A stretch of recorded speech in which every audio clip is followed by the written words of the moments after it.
ఈరోజే మొదటి శ్రావణ శనివారం. శ్రావణ మాసము అంటే శ్రవణ నక్షత్రంలో పౌర్ణమి వస్తుంది కాబట్టి ఈ మాసాన్ని శ్రావణ మాసము అన్నారు. ప్రస్తుతం విష్ణుమూర్తి కలియుగంలో కలిగా అవతరించే వరకు ఆయా రూపాల్లో అంటే పూర్ణ రూపాలు కాకుండా రకరకాలుగా భక్తులను అనుగ్రహించడానికి అవతరిస్తాడు. అలాంటి రూపాలలో అర్చనామూర్తిగా కలియుగ వైకుంఠమైన తిరుమలలో శ్రీనివాసుడు అంటే శ్రీ వెంకటేశ్వరుడిగా భక్తులను అనుగ్రహిస్తున్నాడు. ఆయన నక్షత్రం శ్రవణం కావడం మరో విశేషం. కాబట్టి ఈ నెలలో వచ్చే శనివారాలలో శ్రవణ నక్షత్రపు రోజులలో శ్రీ వెంకటేశ్వరుణ్ణి ఆరాధిస్తే అనంత ఫలితాలు లభిస్తాయి. దీనికోసం పూర్వం నుంచి శ్రావణ శనివారాల వ్రతం, పూజ, ఉపవాసం తదితర ఆచారాలు మన దగ్గర ఏర్పడ్డాయి. మరి ఎంతటి విశేషమైన రోజు ఈ కథను వింటే చాలు ఆ వెంకటేశ్వరుడి సంపూర్ణ అనుగ్రహం లభిస్తుంది. మరి ఆ కథ ఏంటో ఇప్పుడు విందాం. ఈ కథ భవిష్యోత్తర పురాణంలోనిది. కలియుగ ప్రత్యక్ష దేవుడైన శ్రీ వెంకటనాథునికి అఖిలాండకోటి బ్రహ్మాండ నాయకి అయిన పద్మావతీ దేవిని కన్యాదానమిచ్చిన మహానుభావుడు తొండ మండలాధీశుడైన ఆకాశరాజు. తొండమానుడు ఆకాశరాజు సోదరుడు, అమిత శ్రీనివాస భక్తుడు, స్వామి ఆజ్ఞపై తిరుమల భవ్య మందిర నిర్మాణం చేయించిన ధన్యజీవి. బ్రహ్మాది దేవతలు నిత్యం వచ్చి శ్రీ వెంకటపతిని సేవించుకునేది తొండమానుడు కట్టించిన ఆలయంలోనే. తొండమానుడు ఎంతటి భక్తుడు అంటే నిత్యము స్వామితో సంభాషణలు చేసేవాడు. ఇలా ఉండగా ఒకరోజు ఆకాశవాణి ఇలా పలికింది. ఆహా, ఎంత పుణ్యం చేసుకున్నావయ్యా! శ్రీనివాసుడి ప్రతి కైంకర్యం నీ చేతుల మీదుగా శ్రద్ధాభక్తులతో రంగరంగ వైభవంగా చేస్తున్నావు. రాజా, నీ వంటి విష్ణుభక్తుడు లేడయ్యా అని పలికింది. అంతవరకు స్వామి గురించి తప్ప ఏమీ ఆలోచించని తొండమానుడు ఆకాశవాణి మాటలు నిజమే కదా, నా వంటి భక్తుడు అరుదు అని అనుకున్నాడు. ఆహా, అహంకారమెంత దారుణమైనది! చివరికి మహనీయుడైన తొండమానుని సైతం విడవలేదు. అహంకారమే సకల దురతాలకు మూలం. అహంకారం, గర్వం ఎంత కొంచెమైనా అది ఉన్నవాణ్ణి నిలువులా దహించివేస్తుంది. కానీ స్వామి సామాన్యుడా, ఒక్కసారి త్రికరణ శుద్ధిగా శరణవేడిన పరమ శత్రువునైనా దరిచేరుస్తాడు. అలాంటిది సర్వసుగుణవంతుడు మహాభక్తుడు అయిన తొండమానుని పతనం జరగనిస్తాడా? లేదు. వెంటనే తొండమానునికి గుణపాఠం నేర్పాలని నిశ్చయించుకున్నాడు స్వామి. ఒకరోజు తొండమానుడు స్వామితో సంభాషిస్తూ, నా వంటి భక్తుడు ఈ ముజ్జగాలలో లేడు.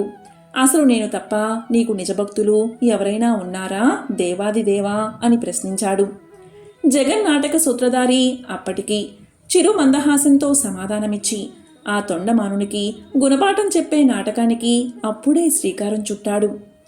ఒకరోజు తొండమానుడు రోజులాగే ఉదయాన్నే స్వామి దర్శనం చేసుకుని నిశ్చల భక్తితో ఆ పరమపురుషుణ్ణి ధ్యానించి కలిదోష నివారములైన శ్రీపాదాలను చూశాడు. శ్రీహరి పాదం చుట్టూ ఉన్న కోట్లాది శౌర్య మండలాల వలె ప్రకాశిస్తున్నాయి తొండమానుడు పూజించిన సువర్ణ కమలాలు. కాని ఆశ్చర్యం, కన్నులు మినమిట్లు గొలిపే ఇంతటి సువర్ణ కాంతుల్లోనూ రాజుకు వాడిపోయి మట్టి అంటుకుని ఉన్న కమలాలు, తులసీ దళాలు కనబడ్డాయి. ఏమిటి చిత్రం! వేసిన తలుపులు వేసినట్టే ఉన్నాయి. అయినా ఈ సుమాలిక్కడికి ఎలా వచ్చాయి? నేను స్వామిని స్వర్ణ కమలాలతో తప్ప పూజించను కదా అని తర్కించుకుని నేరుగా స్వామిని ఈ ప్రశ్న వేశాడు. ఆ దయామయుడు చిరుమందహాసంతో ఇలా సమాధానం చెప్పాడు. నాయనా, ఇక్కడికి కొంత దూరంలో ఉన్న పేదపల్లెలో ఒక సామాన్య కుమ్మరి ఉన్నాడు. అతని పేరు భీముడు. పాపం అతనికి నేనంటే ఎనలేని భక్తి, ప్రేమ.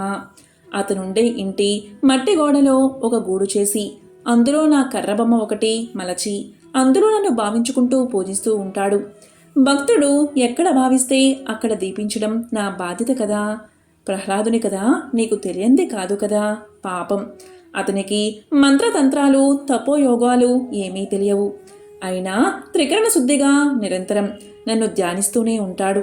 తాను కుండలు చేస్తున్నా, అన్నం తింటున్నా ఎప్పుడూ నా ఊసే, నా ధ్యాసే. తన కులాచార ధర్మం ఎల్లవెల్లలా పాటిస్తాడు. సూర్యోదయ పూర్వమే లేచి తనకు తెలిసిన రీతిలో స్నానాది శౌచాలు ఆచరించి నా పేరు స్మరిస్తూ తులసి దళాలు సమర్పిస్తాడు. అక్కడ అతడు వేసిన దళాలే నీకిక్కడ కనబడుతున్నాయి. అతనే కాదయ్యా, వారి కుటుంబమంతా అంతే. నా మాట నా పాట తప్ప వారికేదీ రుచించదు. ఆ భీమ కులాలుని భక్తిపాసాలకు బందీ అయిపోయానయ్యా అన్నారు స్వామి. విషయం తెలిసింది తొండమానునికి. బాష్పపూరితమైన నయనాలతో ప్రభూ అని ఆర్తితో పిలిచి స్వామి పాదాలపై పడి, జగన్నాథ, నా తప్పు క్షమించు. నా వంటి భక్తుడు లేడని అహంకరించాను. నేను చూసిన ప్రపంచమెంత, నా అనుభవం ఎంత, నాపై దయతో నా బుద్ధి దోషాన్ని పోగొట్టి నిజమైన భక్తుణ్ణి చేశావు తండ్రి. ఇదిగో ఇప్పుడే వెళ్ళి భీముణ్ణి దర్శనం చేసుకుని వస్తాను. నాకు సెలవు ఇవ్వు అని చెప్పి బయలుదేరాడు రాజు. ఆ మహారాజు భీముడి దర్శనాన్ని తీర్థయాత్రగా భావించి నడుచుకుంటూ వెళ్ళాడు. పుణ్యక్షేత్రాలకు కాలినడకనే ప్రయాణం చేయాలి కదా. భీముడి ఇల్లు చేరాడు రాజు. భీముడి ఇల్లు స్వామి భజనతో మారుమోగుతుంది. భీముడి పాదాలపై పడి, అయ్యా, శ్రీ వెంకటేశుని ద్వారా నీ మహత్యం తెలుసుకున్నాను. సాక్షాత్తు ఆ శ్రీమన్నారాయణుడే నీ భక్తిని కొనియాడాడయ్యా. నీ పాదధూళి తాకి పునీతుణ్ణి అవుదామని వచ్చానని అన్నాడు తొండమానుడు. చక్రవర్తి ఏమిటి, నా పాదాలు తాకడమేమిటి అని వెనక్కు జరిగిపోయి చేతులు జోడించి ఇలా అన్నాడు అతను. రాజా, అంత పని చెయ్యవద్దు. స్వామికి దివ్యాలయం కట్టించిన మహానుభావుడువు నీవు అన్నాడు. ఇంతలో గరుడారూహుడై స్వామి లక్ష్మీదేవితో సహా ప్రత్యక్షమయ్యాడు. భీముడి ఆనందానికి అంతులేదు. ఓ దయామయ, నా పూరి గుడిసెకు వచ్చావా? నీ లీలలే లీలలయ్యా. మా తప్పులెన్నక దయావర్షం కురిపించే కాలమేఘానివి స్వామి నీవు. నేను హనుమంతుడి వలె వారధి దాటి నిన్ను మెప్పించలేను. శబరి వలె భక్తి శ్రద్ధలు చూపి నిన్ను ఆకట్టుకోలేను. జనకుడి వలె సీతను ఇవ్వలేను. నాలుడి వలె గంధర్వగానంతో నీ గుణగణాలను కీర్తించలేను. జటాయువు వలె నీకై నా ప్రాణాలు ఇవ్వలేను. అయినా నిన్ను శరణు వేడినా నన్ను కరుణించిన కరుణామూర్తివి నాయనా నీవు అని స్తుతించాడు. భీముడు ఇలా తన్మయత్వం ఆడిన మాటలను వేదమంత్రాలు వింటున్నంత ప్రీతితో విన్నాడు స్వామి. మహాభక్తురాలైన భీముడి భార్య తమాలని కూడా గద్గద స్వరంతో అమ్మని కీర్తించింది. ఆదిదేవుడు మహాలక్ష్మి స్వయంగా తన ఇంటికి వచ్చారు. వారికి ఇవ్వదగింది ఏమీ లేదే అని సిగ్గుపడింది. అది గమనించిన శ్రీనివాసుడు, తమాలిని, నీ చేతితో ఏది వండి ఇచ్చినా తింటానమ్మా అని అన్నాడు. తమాలిని సంతోషానికి పట్ట పగ్గాలు లేవు. తనకు పెద్దల వలన తెలిసినంతలో యథాశక్తిగా శుచితో తామర తోడ్లతో వంటకాన్ని వండి లక్ష్మీనారాయణలకు వడ్డించింది. తృప్తిగా ఆరగించారు అలుమేలు మంగా శ్రీనివాసులు. తొండమానుడు చూస్తూ ఉండగానే దివ్య శరీరదారులై వైకుంఠ ధామానికి చేరారు భీమ కులాల దంపతులు. ఇదంతా ఆశ్చర్యంగా చూసిన తొండమానుడు, ప్రభూ, నా సంగతేమిటి అని ప్రాధేయపడ్డాడు. అప్పుడు జగన్నాథుడు, రాజా, తర్వాత జన్మలో నీవు విరాగివై నా ఏకాంత భక్తుడు అవుతావు. అప్పుడు తప్పక నీకు ముక్తి లభిస్తుంది అని చెప్పి తొండమానుని ఓరడించాడు. ఇలా తొండమానుడికి భీమునికి ముక్తిని ప్రసాదించాడు శ్రీ వెంకటేశుడు. ఎంతో విశేషమైన పవిత్రమైన ఈ కథ విన్నవారికి స్వామి యొక్క సంపూర్ణ అనుగ్రహం కలుగుతుంది. శ్రీమన్నారాయణుడు ఆదిశేషుడిపై విశ్రమించి ఉండగా జగన్మాత శ్రీ మహాలక్ష్మి స్వామివారి పాదాలు ఒత్తుతూ ఉన్నది. ఆ దంపతుల అన్యోన్యత లోకానికి ఆదర్శం. ఈ సృష్టిలోని అందమంతా ఆ శ్రీ మహాలక్ష్మి తల్లిందే కలదు. శేషుడిపై కూర్చుని భర్తకు సపరచర్యలు చేస్తున్న ఆ ముద్ద మనోహర రూపిణి ఎంతో దివ్యంగా ఉంది. సృష్టి మొత్తాన్ని తనలో నింపుకుని ఆ సృష్టినంతటినీ పోషిస్తూ వారందరి హృదయాల్లోనూ చిరునవ్వుతో ఉండే ఆ పరబ్రహ్మమూర్తి శ్రీమన్నారాయణుడు తన ముద్దుల పట్టమనిషి వంక చిరునవ్వుతో చూస్తూ ఏవో కబుర్లు చెప్తున్నాడు. ఏమి విశేషం చెప్తున్నాడో కాని ఆ తల్లి పెనిమిటి వంక ఆశ్చర్యంగా చూస్తుంది. ఇంతలోనే మళ్ళీ ఏదో వేలాకులం చేస్తున్నట్లు ఉన్నాడు. ఆ జగన్మాత సిగ్గుతో ముడుచుకుంది. ఆ తల్లి సిగ్గుపడితే ఆ ప్రకృతిలోని పుష్పాలన్నీ ముడుచుకున్నట్లు ప్రకృతి మొత్తానికి ఒక వింత శోభ చేకూరింది. ఇంతలో అక్కడికి నారదులవారు వచ్చారు. సర్వకాల సర్వావస్థలయందు తన నామస్మరణమే చేసే నారదులవారు అంటే స్వామికి ఎంతో అభిమానం, ఎంతో ప్రేమ. నారదుడు రాగానే స్వామివారు, ఏం నారదా, ఏమిటి విశేషం అని నవ్వుతూ నారదుణ్ణి పలకరించారు. అప్పుడు నారదులవారు, ఓ పరందామా, నీకివే నా నమస్కారాలు. నీకు తెలియని విశేషాలేముంటాయి స్వామి? ఈ సకల చరాచర సృష్టిని నీ కనుసన్నలయందే నడుస్తుంది కదా. సకల జీవకోటి స్వరూపమే కదా నీవు. నీకు తెలియంది నాకు తెలిసింది ఏముంటుంది స్వామి? నీ దయవల్ల అన్ని లోకాల వారు ఎంతో సుఖంగా ఉన్నారు. ఒక్క భూలోకంలో మాత్రం పాపం ఎక్కువై జనులు పుణ్యకార్యాలు చేపట్టడం మర్చిపోతున్నారు, ధర్మాధర్మ విచక్షణ కోల్పోతున్నారు అన్నాడు నారదుడు. ఇది వింటున్న శ్రీమన్నారాయణల వారు కనులు మూసుకుని చిరునవ్వు నవ్వారు. ఆ నవ్వుకు అర్థమేమిటో నారదుల వారికి అంతు పట్టలేదు. ఇంతలో శ్రీ మహాలక్ష్మీదేవి కల్పించుకుని, నారదా, భూలోకవాసులు ఎందుకు ఇలా ప్రవర్తిస్తున్నారు? వారిలో భక్తి విచక్షణ జ్ఞానం ఎందుకు పూర్తిగా సన్నగిల్లింది? ఎందుకు వారు సన్మార్గంలో నడవడం లేదు అని ప్రశ్నించింది. అప్పుడు నారదుడు ఇలా సమాధానం చెప్పాడు. ఏమో తల్లి, అన్నీ ఆ శ్రీమన్నారాయణుడికి మాత్రం తెలుసు. ఒక్కటి మాత్రం నిజం, భూలోకంలోని ప్రజలందరూ సంసార సాగరంలో కొట్టుమిట్టాడుతూ అనేక బాధలు పడుతున్నారు. వారి బాధలు తగ్గించి వారిని రక్షించమని మిమ్మల్ని వేడుకోవడానికే వచ్చాను అని నారదుల వారు శ్రీ మహాలక్ష్మికి తెలియచేశారు. ఇలా కాసేపు కబుర్లు చెప్పుకున్న తర్వాత నారదుల వారు శ్రీ లక్ష్మీనారాయణల దగ్గర సెలవు తీసుకుని లోక సంచానార్థం సాగిపోయాడు. నారదుడు అలా వెళ్ళాడో లేదో ఒక్కసారి వాతావరణమంతా గంభీరంగా మారిపోయింది. ఏదో అవాంతరం రానున్నట్లుగా అనిపించింది. ఇంతలో రుసరుసలాడుతూ కోపంతో ఊగిపోతూ భృగు మహర్షి అక్కడికి ప్రవేశించాడు. వచ్చిందే తడువుగా జగన్నాథుడి హృదయంపై తటాలున కాలుతో తన్నాడు. ఒక్కసారిగా జరిగిన ఈ పరిణామానికి జగన్మాత ఉలిక్కిపడింది. కన్నుల ముందు జరిగింది అర్థం కావడం లేదు. శ్రీమన్నారాయణుడు మాత్రం జరిగిన దానికి ఏమాత్రం ఆలోచించకుండా భృగుమహర్షి యొక్క పాదాన్ని చేతితో తీసుకుని చిరునవ్వుతో ఇలా పలికాడు. స్వామి, నా హృదయాన్ని తాకిన మీ పాదం ఎంత నొచ్చుకుందో చూడండి, ఎంత కమిలిపోయిందో గమనించండి అంటూ నెమ్మదిగా ఆ మహర్షి కాలు పట్టుకుని అహంకారాన్ని అణిగేలాగా చేశాడు. అంతే, మహర్షి తామసం పూర్తిగా తగ్గిపోయింది. వెంటనే భృగు మహర్షి ఇలా పలికాడు. స్వామి జగన్నాయక, త్రిమూర్తులలో ఉత్తముడువు నీవే. భూలోకంలో యజ్ఞం చేస్తూ యజ్ఞఫలం ఎవరికి ఇవ్వాలా అని నిశ్చయించుకోవడానికి నేను బ్రహ్మ రుద్రుల వద్దకు వెళ్ళగా వారిద్దరూ అహంకారులని, యజ్ఞ ఫలానికి అర్హులు కారని అనిపించింది. త్రిమూర్తులలో నీవే యజ్ఞ ఫలానికి అర్హుడివి, నీవే అత్యంత సౌమ్యుడివి. ఓ శ్రీమన్నారాయణ, మేము చేస్తున్న ఈ అగ్ని ఫలానికి ఈ విశ్వంలో నీవు తప్ప మరొకరు అర్హులు కారు అని అన్నాడు భృగువు. ఇదంతా గమనిస్తున్న శ్రీ మహాలక్ష్మీదేవికి ఎంతో కోపం వచ్చింది. నా నివాస స్థలమైన వక్షస్థలమందు తన్నడమా, ఎంతటి అవమానం, ఎంతటి ఘోరం! ఇంతటి ఘోరం చేసిన ఆ మహర్షిని స్వామి ఏమీ నిందించకపోవడం పట్టుకుని ఊరడించడమా? ఇంతటి అవమానాన్ని నేను భరించలేను అని ఎంతో బాధపడి తక్షణమే వైకుంఠాన్ని వదిలి వెళ్ళిపోయింది. మహాలక్ష్మిలేని వైకుంఠం కళావిహీనం అయిపోయింది. తనపై అలిగి లక్ష్మి భూలోకానికి వెళ్ళిపోవడంతో శ్రీమన్నారాయణుడు ఎంతో బాధపడ్డాడు. లక్ష్మి కోసం భూలోకానికి వెళ్ళి కొండలు గుట్టలు వెతుకుతూ వెంకటాద్రికి చేరుకున్నాడు. ఇక తిరిగి తిరిగి ఓపిక నశించి ఒకచోట చేరి మహాలక్ష్మి కోసం తపస్సులోకి వెళ్ళిపోయాడు శ్రీమన్నారాయణుడు. అలా కొన్ని సంవత్సరాలు ఘోర తపస్సు చేశాడు. ఇక స్వామి చుట్టూ పెద్ద పెద్ద పుట్టలు వచ్చాయి. కాని స్వామి తన తపస్సును మాత్రం మానలేదు. లక్ష్మీనారాయణుడు వైకుంఠాన్ని విడిపోవడంతో వైకుంఠ వాసులంతా కూడా ఎంతో బాధపడ్డారు. ఇక దేవతలంతా జరిగింది తెలుసుకుని ఎంతో చింతించారు.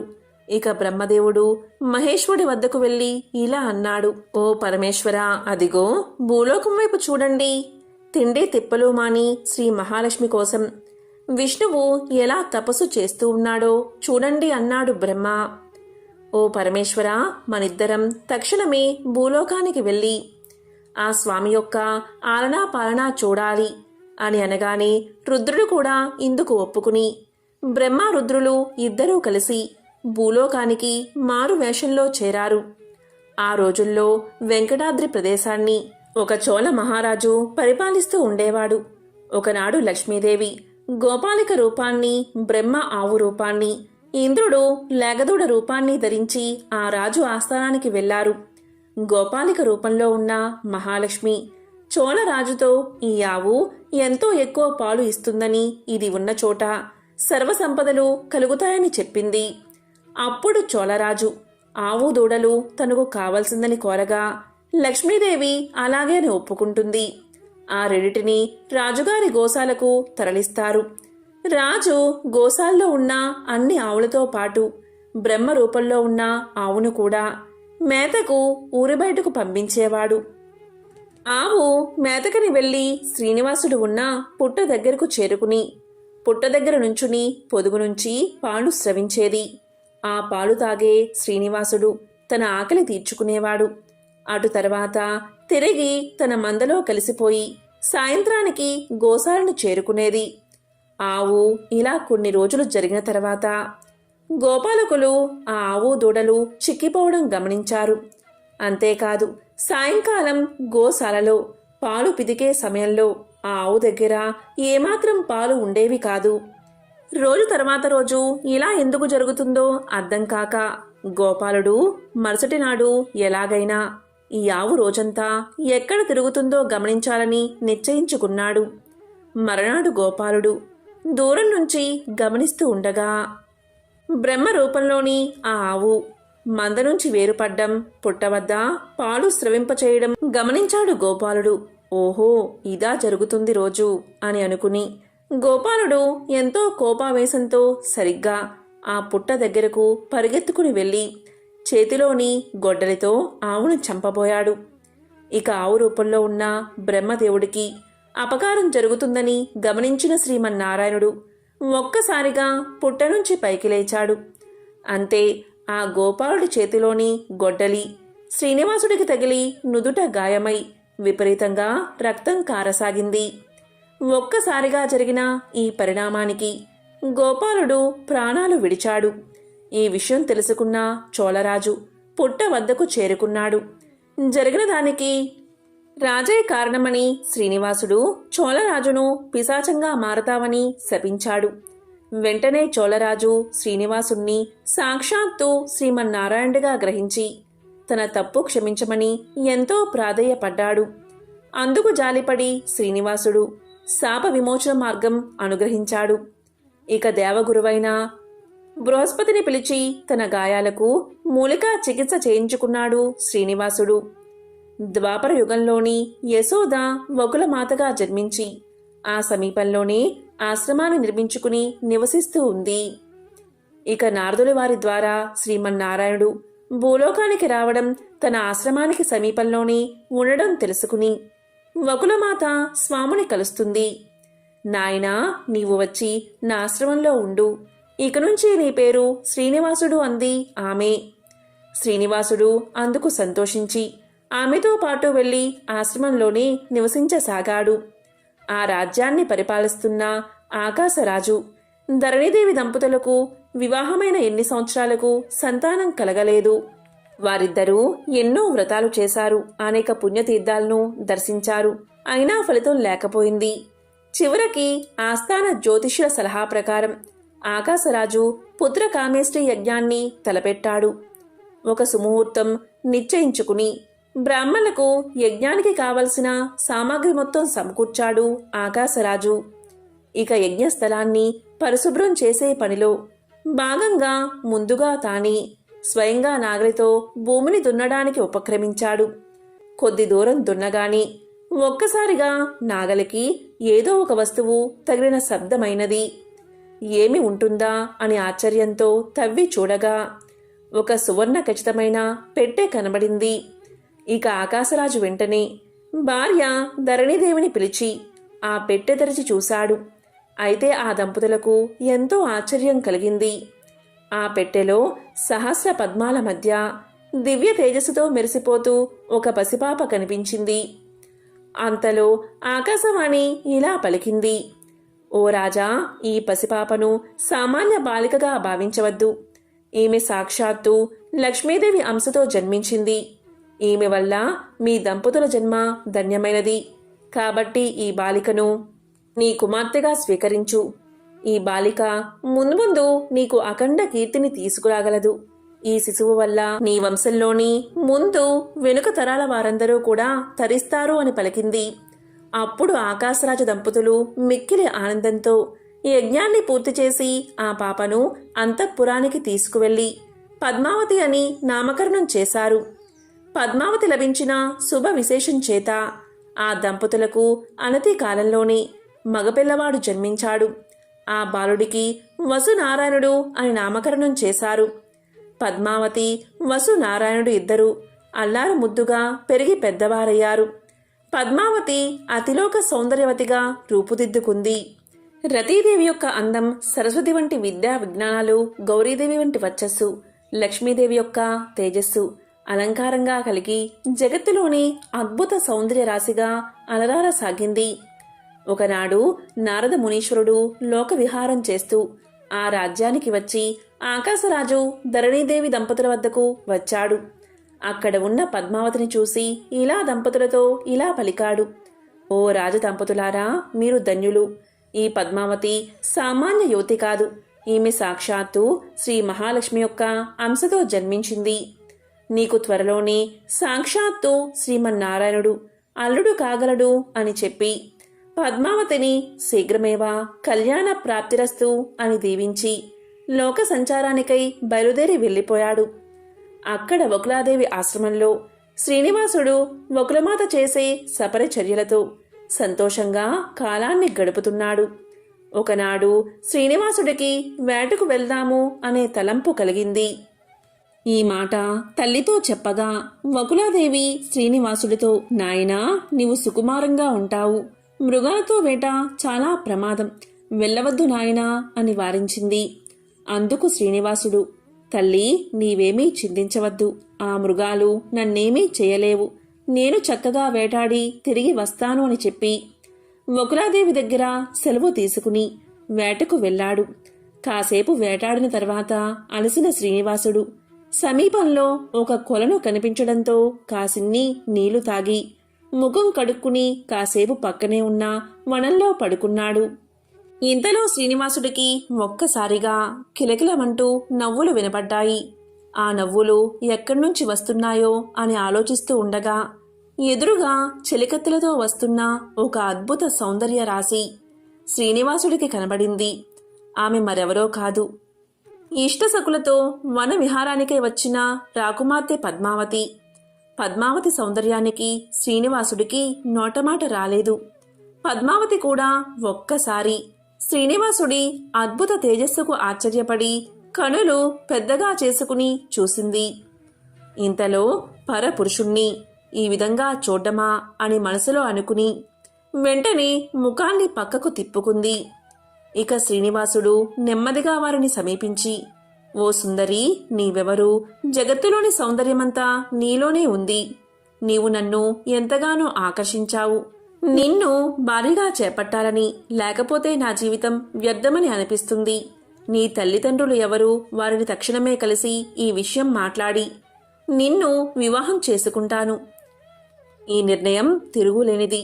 నిన్ను తప్ప వేరే కన్యను వివాహం చేసుకోను అన్నాడు. అప్పుడు పద్మావతి చెలికత్తెలు ఇలా పలికారు, నీవు ఎవరు? ఎక్కడ్నుంచి వచ్చావు? నీ మాటలకేమైనా అర్థముందా? ఈమె ఎవరనుకుంటున్నావు?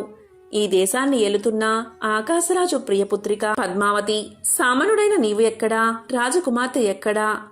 వివాహం చేసుకునే ఆలోచన మానుకుని తక్షణమే మీ ఇంటికి వెళ్ళు అని చెప్పి అక్కడ్నుంచి అందరూ వెళ్ళిపోయారు.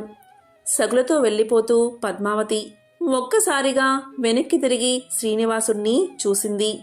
ఆ చూపుతో శ్రీనివాసుడు మరింత ఉబ్బుతబ్బిబ్బయ్యాడు. ఆశ్రమానికి చేరిన శ్రీనివాసుడు వకులమాతకు జరిగిన విషయాన్నంతా వివరించాడు.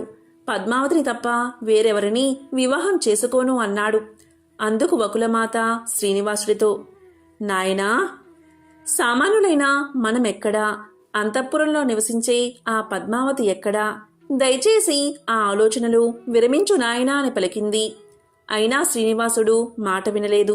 పద్మావతిని తప్ప వేరే కన్యను వివాహం చేసుకోను అన్నాడు. అక్కడ అంతఃపురంలో పద్మావతి పరిస్థితి కూడా ఇలాగే ఉంది. ఉద్యానవనంలో శ్రీనివాసుని చూసిన రాత్రి నుంచి ఆమె కంటికి కునుకులేదు. రాత్రంతా శ్రీనివాసుడి రూపమే కనుల ఎదుట కనిపించసాగింది. నిద్రలేమితో అలసటగా ఉన్న కుమార్తెను చూసిన ధరణీదేవికి పద్మావతి ఎందుకు అలా ఉన్నదో అర్థం కాలేదు. పద్మావతి మాత్రం తల్లి ఎంత అడిగినా కారణాన్ని చెప్పలేదు. రోజురోజుకి పద్మావతి విరహవేదన ఎక్కువ కాసాగింది. ఏ ఆహారము తినబుద్ధి కావడం లేదు. ఆటబాటల్లో మానేసింది. ఏ విషయం మీదకి మనసు పోవడం లేదు. ఎల్లప్పుడూ శ్రీనివాసుడే మదిలో మెదులుతూ ఉన్నాడు.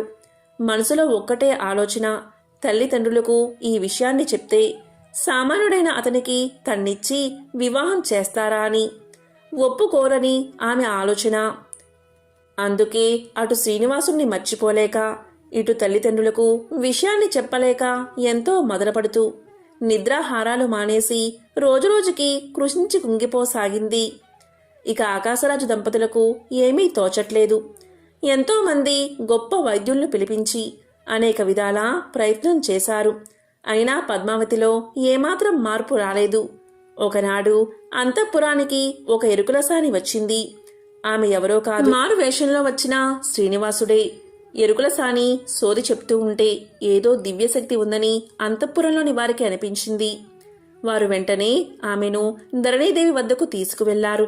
ధరణీదేవితో ఎరుకులసాని, అమ్మా, నేను ఉన్నది ఉన్నట్లు చెప్తాను.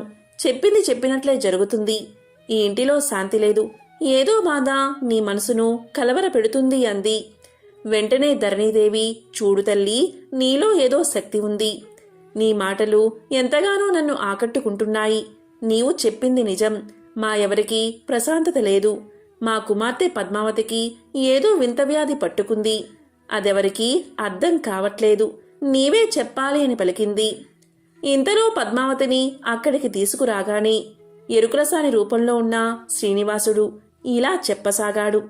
ఓ తల్లి, నువ్వు ఒక పిల్లవాడి మీద మనసు పడ్డావు. అడవిలో కనపడ్డాడు అతను. అతను సామాన్యుడు కాదు తల్లి, శ్రీ మహావిష్ణువు అతను.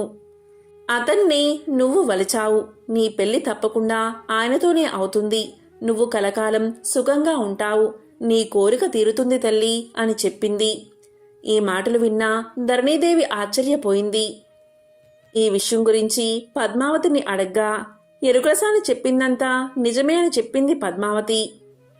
ఇక ధరణీదేవి ఎరుకులసానికి ఎన్నో బహుమానాలు ఇచ్చి పంపించింది. ఆమె వెళ్లిన కాసేపటికి వకులాదేవి అంతఃపురానికి చేరుకుంది.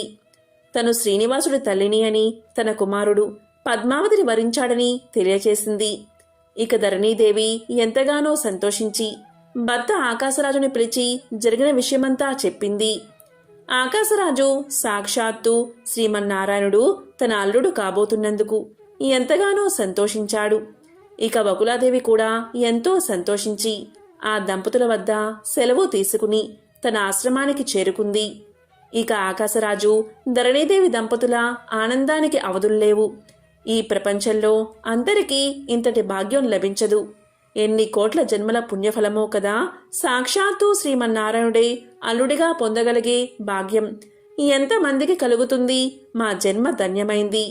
ఓ శ్రీమన్నారాయణ, ఇంతటి భాగ్యం అనుగ్రహించిన నీకు ఇదే మా నమస్కారం. ఓ శ్రీ మహాలక్ష్మి, ఈ ప్రపంచంలోని సర్వ ఐశ్వర్యాలకు నిలయమైన నిన్ను కుమార్తెగా పొందిన మేము ఎంతటి అదృష్టవంతులం తల్లి అని ఎంతో సంతోషపడ్డారు.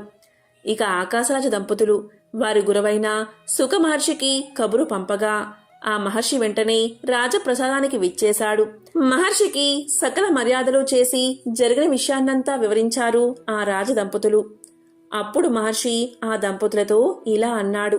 ఓ రాజదంపతులారా, దివ్య దృష్టితో నాకు తెలిసింది చెప్తున్నాను. సాక్షాత్తు లక్ష్మీనారాయణను కుమార్తె అల్లులుగా పొందిన మీ భాగ్యం ఎంతని వర్ణించగలను. ఎన్నో కోట్ల సంవత్సరాలు తపస్సు చేతగాని ఆ స్వామి దర్శనమే సాధ్యపడదే. అటువంటిది మీరు ఆ జగత్ కళ్యాణ చక్రవర్తినే అల్లుడిగా పొందుతున్నారు. ఆహా, ఎంతటి అదృష్టవంతులు! ఈ పుణ్యం చేత ఈ దేశంలోని ప్రజలంతా ఆ జగన్నాథుడు జగన్మాతల కళ్యాణం దర్శించే భాగ్యం పొందబోతున్నారు. మీ దేశంలోని ప్రజలందరూ ఎంతో అదృష్టవంతులు అని చెప్పాడు మహర్షి. ఇక ఆకాశరాజు దేవగురువైన బృహస్పతిని మనసులో ప్రార్థించగా ఆ మహర్షి వెంటనే ప్రత్యక్షమయ్యాడు. అప్పుడు బృహస్పతి మహర్షులు ఇద్దరూ ప్రశ్నలు వేసుకుని శ్రీ లక్ష్మీనారాయణల వివాహం గురించి తెలుసుకుని ఎంతో సంతోషించారు. అప్పుడు ఆకాశరాజు బృహస్పతితో, ఓ మహర్షి, మీ రాక మాకెంతో సంతోషదాయకం. నన్ను అనుగ్రహించి శ్రీ పద్మావతి శ్రీనివాసుల వివాహ పత్రిక తమరు రాయవలసింది అని వేడుకున్నాడు. అప్పుడు బృహస్పతుల వారు ఆకాశరాజుతో, ఓ రాజా, సాక్షాత్తు శ్రీమన్నారాయణుడు నీకు అల్లుడుగా దొరకడం నీ పూర్వజన్మ ఫలం. నీ పుణ్యఫలం చేత సమస్త మానవకోటికి, గరుడ గంధర్వ కిన్నెర సాధులకు శ్రీ లక్ష్మీ శ్రీనివాస కళ్యాణం వీక్షించే భాగ్యం కలుగుతుంది. సమస్త లోకవాసులు ఈ కళ్యాణ విశేషముల్నే తలుచుకుంటున్నారు. వారందరి ఆనందం వర్ణనాతీతం. వివాహం ఎప్పుడెప్పుడా అని ఎంతో ఆతృతతో ఎదురు చూస్తూ ఉన్నారు. జగన్నాథుడి కళ్యాణానికి ఏ విధంగా అలంకరించుకోవాలా అని ఇప్పుడే ఆలోచించడం మొదలుపెట్టారు. ఆ జగత్మూతుల కళ్యాణ పత్రిక రాసే అదృష్టం నాకు కలగడం నా భాగ్యం. ఇదంతా లక్ష్మీనారాయణ అనుగ్రహం తప్ప మరొకటి కాదు అని తలచి లగ్న పత్రిక రాయడానికి ఉపక్రమించాడు బృహస్పతి. శ్రీ లక్ష్మీనారాయణలు ఒక్కసారి మనసులో ప్రార్థించి ఇలా మొదలుపెట్టాడు. ఓ శేషాచల వాసుడైన శ్రీనివాస, ఆకాశరాజు అనబడే నేను మా కుమార్తె పద్మావతిని తమకిచ్చి వివాహం జరిపించడానికి ఎంతో సంతోషంగా నిశ్చయించుకున్నాను. అందుకు ఈ వైశాఖ శుద్ధ దశమి శుక్రవారం దివ్య ముహూర్తంగా పెద్దలు నిశ్చయించారు. కాబట్టి తాము బంధుమిత్ర సపరివార సమేతంగా వచ్చి కన్యాదానం స్వీకరించి మమ్మల్ని కృతార్థులను చేయవలసింది అని రాశాడు. లగ్న పత్రికను బృహస్పతుల వారు అక్కడ ఉన్న వారందరికీ చదివి వినిపించారు. లగ్నపత్రిక రాయడం పూర్తి కాగానే ప్రకృతి పులకించింది. అప్పుడు ఆకాశరాజు తన గురువైన సుఖ మహర్షికి ఈ లగ్న పత్రికను ఇచ్చి శేషాచలం వెళ్లి శ్రీనివాసుడికి అందజేయవలసిందిగా ప్రార్థించాడు. అప్పుడు ఆ సుఖ మహర్షి, ఓ రాజా, ఇంతకు మించిన అదృష్టం ఏమున్నది? తప్పక ఆ శ్రీనివాసుడిని దర్శించి ఈ లగ్నపత్రిక వారికి అందజేస్తాను అని లగ్నపత్రికను తీసుకుని తక్షణమే శేషాచలానికి బయలుదేరి వెళ్లాడు. వకులాదేవి ఆశ్రమానికి చేరుకుని సుఖమహర్షి కాసేపు పడుకుని లగ్నపత్రికను శ్రీనివాసుడికి అందించాడు. లగ్నపత్రికలోని విశేషాలన్నీ చదివి ఎంతో ఆనందించి తన ప్రత్యుత్తరాన్ని ఈ విధంగా రాసి సుకుడికి అందించాడు శ్రీనివాసుడు. ఓ మహారాజా, నీవు రాసిన లేఖను అందుకున్నాను. నీ కుమార్తె పద్మావతిని నా భార్యగా స్వీకరించడం నాకెంతో సంతోషదాయకం. నేను బంధుమిత్రులతో కూడివచ్చి నీ కుమార్తె పద్మావతిని తప్పక స్వీకరిస్తాను అని మనవి చేసుకుంటున్నాను అని లేఖ రాశాడు శ్రీనివాసుడు. శ్రీనివాసుడి దగ్గర సెలవు తీసుకుని సుఖమహర్షి ఆకాశరాజును చేరుకున్నాడు. పద్మావతి కళ్యాణం నిశ్చయమైంది. వివాహ సమయం రానే వచ్చింది. ఆ రోజు వైశాఖ శుద్ధ దశమి. సూర్య భగవానుడు ఉదయాన్నే ఎంతో ఆనందంగా ఉన్నాడు. ఆ రోజే పద్మావతి శ్రీనివాసుల కళ్యాణం. ప్రకృతి అంతా పులకరించిపోతుంది. సరస్సులోని కమలాలు ఎంతో ముచ్చటిగా విచ్చుకున్నాయి. పక్షుల కలకల రావాలు చెవులకు ఇంపుగా వినిపిస్తున్నాయి. అంతా హడావిడిగా ఉన్నది. దేవతలంతా ఎంతో అద్భుతమైన వస్త్రాలు ధరించి ఉన్నారు. వివాహానికి అందరూ అనేక ఆభరణాలు ధరించి తయారవుతున్నారు. సుమంగళీమణులు ఎంతో అందమైన వస్త్రాలు ధరించి పుష్పాలతో కురులను అలంకరించుకుని రకరకాల దివ్య ఆభరణాలతో ముస్తాబవుతున్నారు. ఇక ఆకాశరాజు ధరణి దంపతులు వరపూజకు కావలసిన వస్తువులన్నీ కూడా సిద్ధం చేసుకుని నూతన వస్త్రాభరణాలు, రంగురంగుల పూల హారాలు, తాంబూలాలు, ఎన్నో దివ్య కానుకలను తీసుకుని శ్రీనివాసుడి విడిది గృహానికి బయలుదేరారు. వారితో పాటే సుఖమహర్షి, బృహస్పతులు కూడా బయలుదేరారు. ఇక ఆకాశరాజు వెనుక సమస్త బంధుజనం వచ్చింది. వారందరూ కలిసి మేళ తాళాలతో శ్రీనివాసుడి విడిది గృహానికి చేరుకున్నారు. అక్కడ అప్పటికే చతుర్ముఖ బ్రహ్మ, పరమేశ్వరుడు, అష్టదిక్పాలకులు, నవగ్రహాది దేవతలు మొదలైన దేవతలంతా కూడా వీచేసి ఉన్నారు. అక్కడ మునిగణాల్లో ఉన్న వశిష్ఠుల వారు ఆకాశరాజుతో వరపూజ గావించవలసిందిగా చెప్పారు.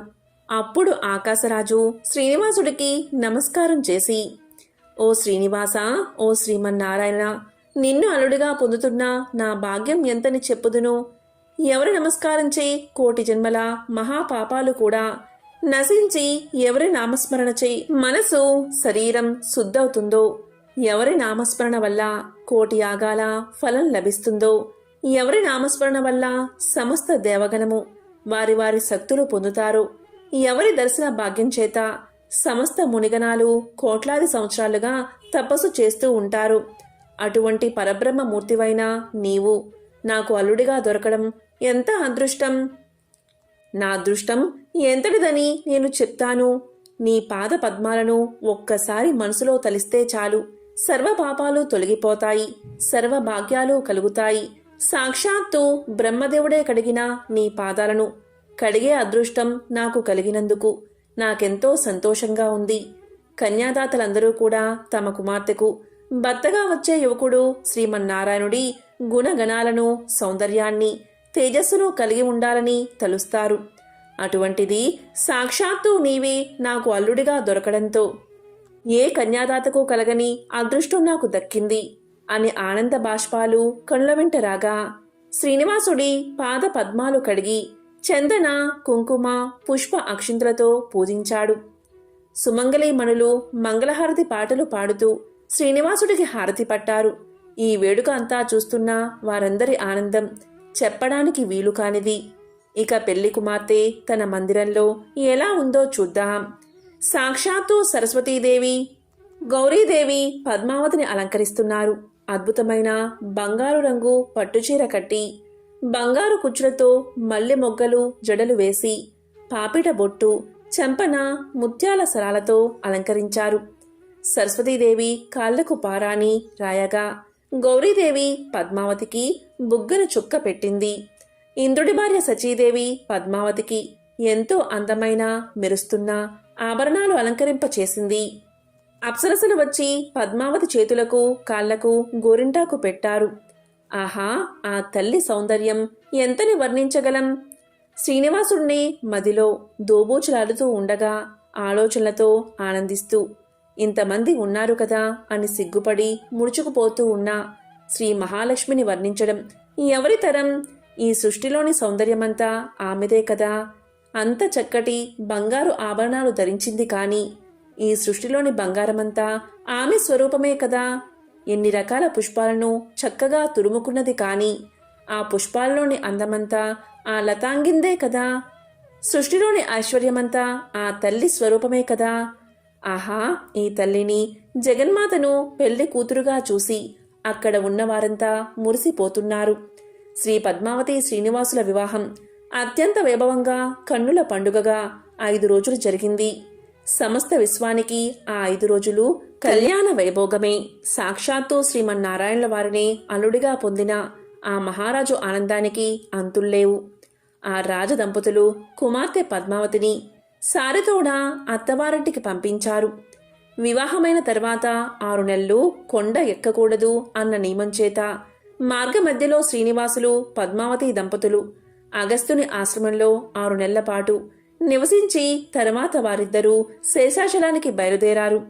బంధుమిత్ర సపరివారంగా శేషాచలం చేరిన తర్వాత దేవతలందరూ పుష్పాలు చల్లుతూ ఉండగా శ్రీనివాసుడు హృదయలక్ష్మి సమేత ఆనంద నిలయంలో ప్రవేశించాడు. పద్మావతి శ్రీనివాసుడి హృదయమున వ్యూహలక్ష్మిగా అలంకరించింది. ఆకాశం నుంచి దేవతలు పూలవాన కురిపించారు. శ్రీ పద్మావతి శ్రీనివాసుల కళ్యాణ విశేషాలు విన్నవారు అలాగే చూసిన వారి జన్మ ధన్యాలు. కాబట్టి ఎంతో విశేషమైన ఈ శ్రావణ శనివారం శ్రీనివాసుడి వివాహ కథను విన్నా, చదివినా, చెప్పినా, వినిపించినా జన్మల పాపాలు తొలగి కోటి జన్మల పుణ్యం వస్తుంది. సకల శుభాలు కలుగుతాయి. ఓం శ్రీ మహాలక్ష్మియే నమః. ఓం నమో నారాయణాయ.